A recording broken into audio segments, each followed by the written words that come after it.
K சம்பத்தின் மகன் என்ற அடையாளங்களுடன் அரசியலுக்குள் நுழைந்தவர் EVKS Elangovan. நடிகர் திலகம் சிவாஜி கணேசனின் தீவிர ரசிகரான இவர் சிவாஜியை தனது அரசியல் குருவாக ஏற்றுக்கொண்டதோடு காங்கிரஸ் கட்சியிலும் தன்னை ஐக்கியமாக்கிக் கொண்டார்.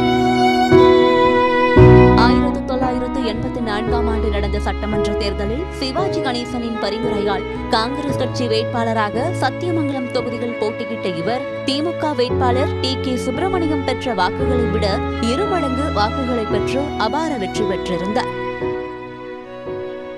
எம்ஜிஆரின் மரணத்தை தொடர்ந்து அதிமுக பிளவை சந்தித்த போது ஜானகி அணிக்கு ஆதரவாக தமிழ்நாட்டில் களமிறங்கினார் சிவாஜி. அதோடு தமிழ்நாட்டின் முதலமைச்சராக ஜானகி அம்மையாரை தேர்வு செய்ய வேண்டும் என்று மத்தியில் ஆட்சியில் இருந்த காங்கிரஸ் தலைமைக்கு சிவாஜி கோரிக்கை வைத்தார். ஆனால் ஒருங்கிணைந்த அதிமுகவையே நாங்கள் ஆதரிப்போம் என்று கூறி சிவாஜியின் கோரிக்கையை டெல்லி காங்கிரஸ் நிராகரித்தது. இதனால் கடுப்பான சிவாஜியும் அவரது ஆதரவு எம்எல்ஏக்களும் காங்கிரசிலிருந்து பதவி விலகுவதாக அறிவித்தனர். அப்படி அறிவித்த சிவாஜி ஆதரவு சட்டமன்ற உறுப்பினர்களுள் EVKS இளங்கோவனும் ஒருவர். கருத்து வேறுபாடு காரணமாக காங்கிரசில் இருந்து விலகிய சிவாஜி தமிழக முன்னேற்ற முன்னணி கட்சியை தொடங்கினார். அதில் காங்கிரசில் இருந்து விலகிய சிவாஜி ஆதரவு எம்எல்ஏக்களும் இணைந்தனர். 1989ஆம் ஆண்டு சிவாஜியின் தமிழக முன்னேற்ற முன்னணி கட்சி அதிமுகவின் ஜானகி அணியுடன் கூட்டணி அமைத்து தமிழக தேர்தலை சந்தித்தது. இந்த தேர்தலில் தமிழக முன்னேற்ற முன்னணி வேட்பாளராக பவானிசாகர் தொகுதியில் போட்டியிட்டார் EVKS இளங்கோவன். அந்த தேர்தலில் EVKS இளங்கோவனுக்கு 4ஆம் இடமே கிடைத்தது. தேர்தல் தோல்விக்கு பிறகு சிவாஜி கணேசன் தனது தமிழக முன்னேற்ற முன்னணி கட்சியை அன்றைய பிரதமர் VP சிங்கின் ஜனதா தளம் கட்சியோடு இணைத்துவிட்டார். ஜனதா தளத்துடன் சிவாஜி கணேசன் தனது ஆதரவாளர்களுடன் சேர்ந்த போதும் கூட இளங்கோவன் அதிலிருந்து பிரிந்து தனது தாய் கட்சியான காங்கிரசிலேயே மீண்டும் இணைந்தார். அப்போது தமிழக காங்கிரஸ் கட்சியின் தலைவரான வாழப்பாடி ராமமூர்த்தியின் பிரிவினராக தலைமையேற்று செயல்பட்டார். ஒரு பக்கம் காங்கிரசில் மீண்டும் ஐக்கியமானாலும் மறுபக்கம் சட்டமன்ற தேர்தலில் தோல்வியை சந்தித்த விரக்தியோ என்னவோ அதன் பிறகு அவர் சட்டமன்ற தேர்தல்களில் போட்டியிடவே இல்லை. பலமுறை மக்களவைத் தேர்தல்களில் போட்டியிட்டு வெற்றி தோல்விகளை மாறி மாறி சந்தித்து வந்தார். 1996ஆம் ஆண்டு நாடாளுமன்ற தேர்தலில் கிருஷ்ணகிரி மக்களவை தொகுதியில் போட்டியிட்டு தோல்வியடைந்தார். அத்தேர்தலில் தோல்விக்கு முன்பே தமிழகத்தில் காங்கிரஸ் கட்சியை சேர்ந்த பல மூத்த தலைவர்களான மூப்பனார், வாழப்பாடி ராமமூர்த்தி, சிதம்பரம் ஆகியோர் பல்வேறு காரணங்களால் காங்கிரஸ் கட்சியினுடன் முரண்பாடு ஏற்பட்டு தனி கட்சி துவங்கி சென்றுவிட்டனர்.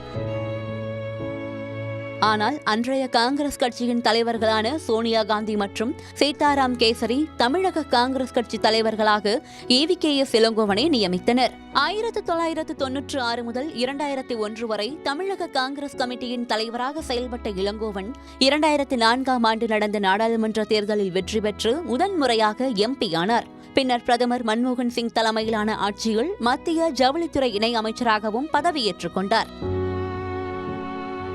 மேலும் அக்காலகட்டத்தில் மத்திய அமைச்சரவையில் இருந்தபோதும் தமிழகத்தில் கூட்டணி கட்சி தலைமையான திமுக தலைவர் கருணாநிதியை கடுமையாக விமர்சனம் செய்தார் இளங்கோவன். குறிப்பாக காங்கிரஸ் கட்சிக்கு சரியான மரியாதை தராததை காரணம் காட்டி கருணாநிதியை அவரது சாதியின் பெயரோடு குறிப்பிட்டு விமர்சனம் செய்திருந்தார். அது மட்டும் இல்லாமல் 2006 சட்டமன்ற தேர்தலில் திமுக வெற்றி பெற்ற போதிலும் அறுதி பெரும்பான்மை இல்லாமல் போனதை வைத்து திமுக காங்கிரஸ் கூட்டணி தயவில்தான் ஆட்சி செய்து வருவதாக அப்போதைய முதல்வர் கருணாநிதியின் ஆட்சியை திறனற்ற ஆட்சி என்று கூறி கூட்டணி கட்சி என்று கூட பாராமல் கடுமையாக விமர்சித்தார் இளங்கோவன். அதைவிட எதிரணியில் அதிமுகவின் ஜெயலலிதா ஆதரவாளனாகவே தன்னை வெளிப்படுத்திக் கொண்டார். மேலும் அப்போது கருணாநிதியின் எதிர்ப்பை கையில் எடுத்த தேமுதிக கட்சி தலைவர் நடிகர் விஜயகாந்தை பாராட்டி அவரை வீடு தேடி சென்று இனிப்பூட்டி மகிழ்ந்தார் இளங்கோவன்.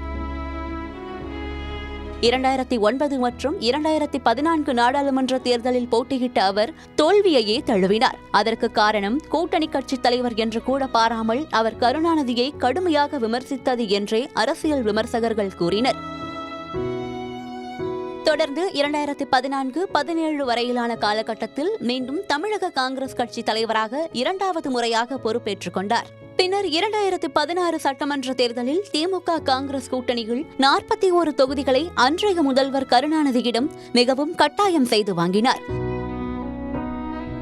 எல்லாவற்றையும் விட அப்போது தேர்தல் காலத்தில் அன்றைய தமிழக முதல்வர் ஜெயலலிதாவை பிரதமர் நரேந்திர மோடியுடன் இணைந்து இவர் தவறாக பேசிய சர்ச்சை தமிழக மக்களிடையே பெரும் எதிர்ப்பை ஏற்படுத்தியதால் காங்கிரசுடன் இணைந்து திமுகவும் அத்தேர்தலில் தோல்வியடைவதற்கு இவரே காரணமாக அமைந்தார் என கூறப்பட்டது.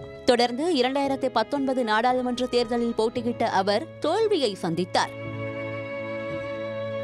2023ஆம் ஆண்டு ஈரோடு சட்டமன்ற உறுப்பினராக இருந்த இவரது மூத்த மகன் திருமகன் ஈவேரா அகால மரணமடைந்த நிலையில் ஈரோடு தொகுதி காலியானதாக அறிவிக்கப்பட்டது. கிட்டத்தட்ட 39 ஆண்டுகள் கழித்து ஈரோடு இடைத்தேர்தலில் போட்டியிட்ட இளங்கோவன் அபார வெற்றி பெற்று சட்டமன்ற உறுப்பினராக தேர்ந்தெடுக்கப்பட்டார்.